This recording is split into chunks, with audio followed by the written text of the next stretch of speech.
So in this video, we're going to take a look at the Intertwine option in Adobe Illustrator. So I have a text here and I have a couple of symbols.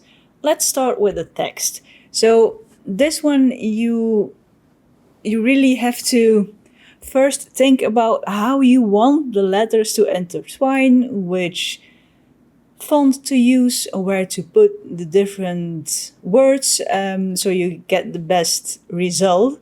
So it will take a bit of time. I just made this to be able to show you.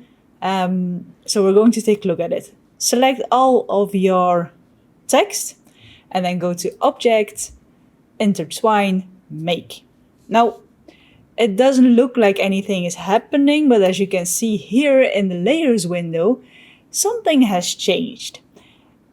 We don't have two texts any longer, we have an intertwine layer. And now what we can do is hover above the letters that are intertwining with each other. And then we can choose which ones we want to intertwine with each other. So if I click this one, you can see the U is on top of the G. And if I click it again, the G is on top of the U. Let's take the T from tutorials and then maybe this part of the U. I think this will be too much. We'll leave that one. Let's take the O. Like this, or is that, no, we'll just take this part and then this part, I think.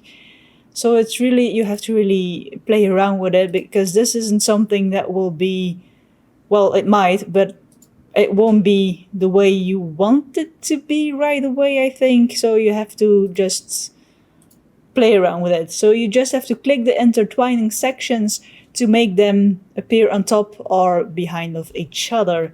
So that's with text, as you can see now. I have intertwined my tutorials with graph.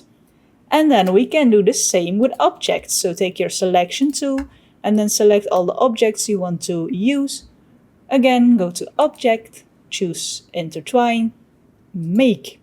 And as you can see again, we have in the Layers window another intertwine layer, this time for our, what are these? Our polygons, yes.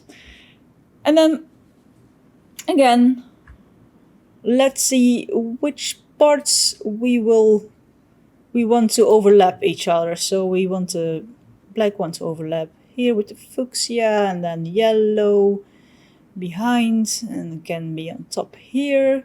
It can be on top of the blue, but behind here. It's on top of the black on this part, and maybe we put it behind on that part. And then we will have the fuchsia behind the black, so on top here. The blue on top here and behind here. And then, well, I think that's sort of it. I think that's sort of what we want it to be. So if I now deselect, you can see that they have intertwined with each other nicely. And then, no, and then, well, it's the same. You have to play around with it. And once you have chosen to make an intertwine, you can then hover above the intertwining parts and select which one you want to go on top and which one you want to go behind. So you can play around with this. You can use it for text, you can use it for symbols. It's a nice new option in Adobe Illustrator. Quick video on how to use the intertwine option in Adobe Illustrator. Be sure to let me know in the comments below if you liked this video. Be sure to press the thumbs up button if you did. Press that subscribe button if you want to see my new videos. There's a new video going live every week. And for now, stay creative. Thank you for watching my video, and I hope to see you in the next one.